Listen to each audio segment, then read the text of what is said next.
Good morning. Hello on this grey, gloomy, miserable Tuesday morning. This is episode 4 of my MUMPRENEUR Magic series. So hello. I hope you found the previous episodes useful with some tips and tricks for you. Okay, so if you're watching this live, if you're going to be watching it on the replay on IGTV later, hello. Please, this is interactive. Ask questions, pop them in the comments, and I can answer them as we go along or pop in later and answer them for you. Okay, so as I say, this is episode 4, and this is all about post-lockdown life, basically for you and your business. So it's getting ready for the kids going back to school, or in my case, my kids are homeschooled, so it's getting all ready for that to kick back into gear again. So I'm going to be sharing some tips, tricks, strategies that are very easy to implement into your business straight away. Okay, now these episodes are bite-sized, busy moms, limited time. I've got the kids, I know they're going to be coming very soon asking me for snacks. So I'm going to keep it to about 15-20 minutes tops, and then you can get on with your day and get cracking on implementing some of this stuff that I tell you. Okay, so as I say, today it's all about post-lockdown life, and please ask questions as we go along or pop them in the comments later. Okay, so the first thing that we need to be looking at is it doesn't really matter, to be honest, if your kids are going back to school, if you've decided to deregister them and homeschool them from September, or if you're already homeschooling, you're going to be thinking about things getting back to some sort of normal. Okay, so whether you're homeschooling like me and you're thinking of the groups, the regular events that you go to, there's still stuff that you need to be thinking about. But we're going to just touch more on school for this particular episode. But I've got a couple of things coming out. Hopefully today, there's going to be some checklists coming out just to help you. So as I say, whether you are thinking of homeschooling, already homeschooling, or kids are going back to school, there's going to be a checklist of how to get you and your business ready. Okay, so keep your eyes out for that. But for this episode, we're just going to talk really about kids at school. Okay, so the first thing is about getting organised, ready for actually school. Okay, so it is that, have you got the school uniform? Have you got the new school shoes? Have you got the new trainers? Have you got the PE kit that you need? Have you got the rucksacks that you need? Have you got the lunchbox that you need? Have you got a drinks bottle? Are there any specific social distancing rules? I don't know. To be honest, I'm not going to lie, I'm not sure. A couple of the schools around here, there's nothing in particular. But I know in the past you've had to have very specific things. So have a look, see if your school has got anything specific like that. But then I was talking to my coach yesterday morning, and the thing that she said was the modmin, all the admins that you as parents have to actually be doing with the school has already started. Now, when I was at school, when Megan was at school, she left 2016 now, so she left at the end of year 4. That's when we pulled her out of school. Kenzie's never been, and obviously Ripley hasn't. So 13-year-old Megan, so that was a little bit of a while ago, but everything was paper. You'd occasionally get emails, but it was still a letter in the bag. So it was actually quite easy. You just took the letter out, did it, dealt with it, whatever you had to do, whether it was sign a form, or, get money ready for a trip, whatever it was. So I did it straight away. Whereas now, again, as I say, my coach was saying yesterday, it's all the apps, and the notifications have already started. It's bonkers, so you can't get away from it, okay? So start thinking about, is there anything you've got to do from those notifications? Is there anything you need to read again about some of the new rules that they've got? Is there anything specific about bubbles? I don't know. I'm not going to lie, I can't help you with that. I would actually love to know, seriously now, some of what you've got to be doing. So please feel free to comment, drop me a message, just to share some of the things that you're going to have to be dealing with, because I want to be able to help you. Okay, so if you let me know, I'll be able to give you some sort of strategies that you'll be able to use. Okay, so please let me know. Okay, so that's the practical side of uniform stuff they need day to day. I mean, the other thing is like stationery. Are the schools going to be allowing you to borrow stationery anymore, or do you have to take your own?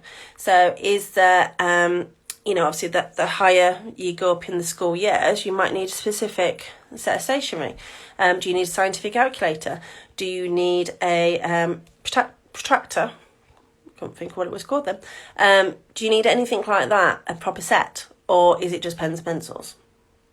Okay, so have a think about that. Obviously a pencil case as well, all that fun. Even though my kids don't go to school, they still like getting a pencil case, because I don't know, they're just weird children, which is fine. So think about the practical side of getting them ready for school. Okay, then the thing that I think we need to be doing is, because it's been very easy over lockdown, summer holidays, that our schedules have adapted a little bit, because obviously, you might have done, if you do calls, for example, you might have done early morning calls, or later, 4 or 5 o'clock type calls. You've changed and adapted slightly. Whereas now, you need to start thinking about the school run. What time realistically do you get home from doing the school run? Now, when Megan did go to school, it was I couldn't guarantee being back until 9:30, because it was a 25-minute journey away. Okay, so I would always be from 9:30. That's the guaranteed that I could do. And then, what is the latest time that you can be doing things? So depends on what the day was, she would finish in year 4, she finished at 4 o'clock. So I used to do till about 3 o'clock, and then that gave me enough time just to finish off some stuff. And as I say, I had to leave for 3:30. So what does your schedule need to look like to accommodate the school run? Is there anything that regularly happens at school that you need to accommodate? Okay, so now is a perfect time to be thinking about adjusting your schedule and getting into the habit. I know a lot of people who are starting to get their kids back into the habit of early mornings, getting up, getting ready. Because for us, we do get up early, but being up and being dressed and ready to go are two very different things. And a lot of mums find that, especially, over this past, it's been 5, nearly 6 months. It's been a long time. So, it's been so easy to just go with the flow, because, the kids, they've had to deal with a lot. And the other thing as well to think about is some kids might be feeling a little bit anxious about going to school. And that is absolutely fine. Totally understandable. Their world has changed completely in the last 6 months. If you think of of what we've had to go through as adults, we have a little bit more understanding. We have a little bit more control over our lives to an extent. Whereas our children, everything has been took away from them. Their friends, their routine, their life, basically, everything that they knew has been took away. Okay, so even for us, homeschooling, most people are like, oh, well, this is what it's always like for you. No, it's not. This isn't our life. We are not normally home this much. We normally have groups we go to. We normally have events we go to. We normally see friends. Do you know what I mean? Sometimes it's actually nice to, let's have a day at home and just catch up. Okay? everything has stopped for us as well. Okay, so we've never spent this much time at home. So some things that you're going to have to be thinking about are actually going to be helping your children deal with some anxiety about going to school. So I don't know your children, unfortunately. So if it was my children, for Kenzie, I would have to know what's going to happen. I would have to say, right, okay, on Monday we are going to do this, and then this is going to happen, and then this is going to happen. So as long as she knew roughly what was going on, she'd be fine. But we'd have to do it a few times, just so that it wasn't so much of a shock. Now, when Megan was younger, that was the same as well. But as she's grown up a little bit, you can have a little bit, she's 13, you can have more of a conversation. Whereas Ripley, again, she's 4. She would be due to start reception if she was going to school. I would treat her the same as Kenzie in that I would explain what's going to happen. And they would be fine. But you need to think about your children. Okay, how are they going to deal with it? And do you need to actually do anything to help them with their anxiety? Because it's totally understandable. Really, really is. Okay. The other thing to do is to do a brain dump. Now, I talk about this a lot as a strategy, and the reason I talk about it a lot is it works. It's simple, it's effective, it gets results, and it helps to take you from overwhelm to clarity. It's, as I say, it's something I talk about every day, but it really, really works. So get your brain dump done, because then you can prioritise that list and you can start working on it straight away. And you know what you're doing, so that when you do have, whatever extra time you have when the kids go back at school, you can just crack on, no faffing about, you can just get shit done. Okay? So that is number 1, getting organised for the practical side of the kids going back. Okay? Number 2 is thinking about the goals that you want for your business. I mean, unfortunately, a lot of mums have sort of taken a step back from their business because obviously things have changed during lockdown and during this whole pandemic, and that's absolutely understandable. But now is a really, really good time to start thinking about some goals. Now, I always say to my clients when I'm doing coaching with them and mentoring with them is that 90 days is a really, really good time frame for setting goals. So you can have an ultimate vision, which might be sort of like 3, 4, 5 years time of, how you'd love everything to be. But then once you're drilling down, 90-day goals are really, really good. So what I would suggest you do is think about a couple of big ass goals that make you feel, excuse me, make you feel a little bit uncomfortable, because you need to step out of your comfort zone sometimes. And then make sure that you've got some obviously really easy, realistic goals as well. Okay, and do it so 90 days is nice and easy. It's up until Christmas. Okay, so it's a term. So basically, you're doing termly goals. It fits in quite nicely. Okay. And as I say, it's got to be out of your comfort zone a little bit, because otherwise if it's too easy, not going to do it. Nah, can't be bothered. Whereas if you have something a little bit more uncomfortable, a little bit more, you've got to get out there a little bit more. But also think about a good reward. How are you going to reward yourself for doing this goal? Are you going to treat yourself to something nice? Have a think. Okay, so that is number 2, setting and mapping out your goals for the next 90 days. Okay, number 3 is all about where to focus your time, your energy, your attention right now.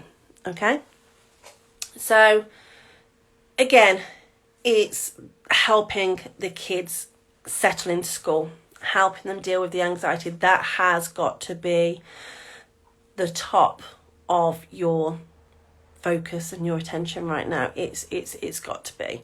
You know your children the best. have a think about what's going to work with them. If they need conversations, if they need to be run through certain things. Some schools, if your children are particularly anxious, have done sort of like a taster session about getting back into school.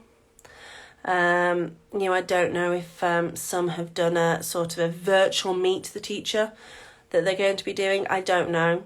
See what your school are doing. You know your child best. See what they need to actually help them to settle into school. That is, as I say, it's such a massive, massive thing for them. They must be feeling a little bit nervous. I don't know. Even if Megan was returning to school, I think she would feel a little bit anxious. Maybe anxious isn't the right word, but I think she'd feel a little bit, what's going to happen? So help, I think that's got to be where your attention is at the moment. Definitely helping them to settle into school. Then also it'll help you. You need to have a think about that as well. Then it's a case of trying to find the right balance.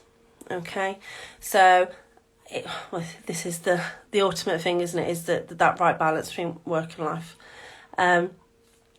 But if you do like your brain dump, if you do your mapping out your goals, if you do your prioritized list, so you've got from your brain dump, you've got your nice task list,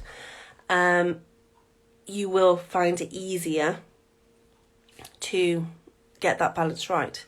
So one of the things that I suggest you do is, if your school have got an online calendar, online diary, go through any events, parents' evenings, sports day, even though that's way in advance. Normally, sometimes they have that scheduled. Anything at all, holiday dates for half terms, get them all in your diary now. And then everything else can fit in around that, okay? Then the final thing from step 3 is that prioritised task list, okay? This is a biggie. If you can get that list, then you can schedule the work in that window of time you've got available, okay? So you will know when you can work. And then having that list, and I always recommend you break the tasks very specifically into individual tasks into 5, 10 or 30-minute tasks. Excuse me, because then whatever time you've got available, whether it is literally a 5 or a 10-minute thing, tick, tick, tick, tick, tick, you've got all these tasks you can be doing. So when you come into your workspace, whether that's an office, kitchen table, wherever, you know the stuff you can be doing in the time you have available. So if you've only got 10 minutes before having to do the school run, you could do a 10-minute task. It is really that simple, okay? That prioritised list is gold, okay? And it's a great, great thing for you and your business, okay? And finally, number 4, which is our last tip from today's episode, is about how to actually get more stuff done between 9 and 3. And the first thing in that is repeating, because it's important, 5, 10, 30-minute tasks. The reason I keep repeating these things, whether it's the brain dump, the 5, 10, 30-minute tasks, they work, okay? So have that list, okay? It does. It really, really helps you. I can't stress that enough. And believe it or not, planning can set you free. Now, some people think, well, if you plan too much, it's quite restrictive. No, it doesn't have to be. Well, you can make it as restrictive as you want. But by doing some planning, like, as I say, getting all the dates in the diary, any event you've got coming up, personal as well as business, get it all in the diary. And then that way you can plan everything around it. If you've got a launch coming up, if you're launching a product or a service, you need to put it in your diary, because then you can work on, you can backtrack it to when you need to do your marketing. When do you need to, if it's, so I've got an online program that's going to be launching soon, in the not too distant future. So I know, right, this is when I need to be doing my marketing activities. This is when I need to be recording the content. This is when I need to be scheduling certain things. This is when I need to make sure I've got no appointments because I've got certain things going on. Do you know what I mean? I can work it out. So planning can really set you free. And then the final thing that I want to just quickly talk about is, again, I say about this a few times, it's your business, which means it's your rules. Make your business work for you. If you don't want to be working 9 till 3, don't work 9 till 3. If you only want to work mornings, or if you only want to work afternoons, if you only want to work 3 days a week, or whatever it is, you get to decide. Okay? Don't do something because it's expected or because it's the norm or anything like that. It is your business. Why have you done your business in the first place? Okay? So please, it's your business, your rules. Okay? So that is the end of episode 4. Please share with your friends if you feel that if you've got some busy mums who could use the tips and tricks and strategies that I share to help them with their business. Episode 5, we're actually going to be delving into more time management.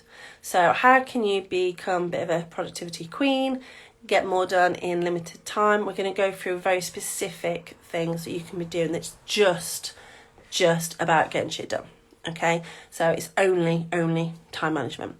And then also, if you've got any specific challenges, issues, things that are stressing you out at the moment, you just can't wrap your head around, or if something is just stopping you from getting stuff done, whether it's technology or anything in particular, please let me know. Comment, drop me a message, and I can make sure that any future episode, maybe from September and October, can cover what you need. Okay, so enjoy the rest of your Tuesday. Go out there, get shit done, and no faffing about, please. Okay, so take care. Bye.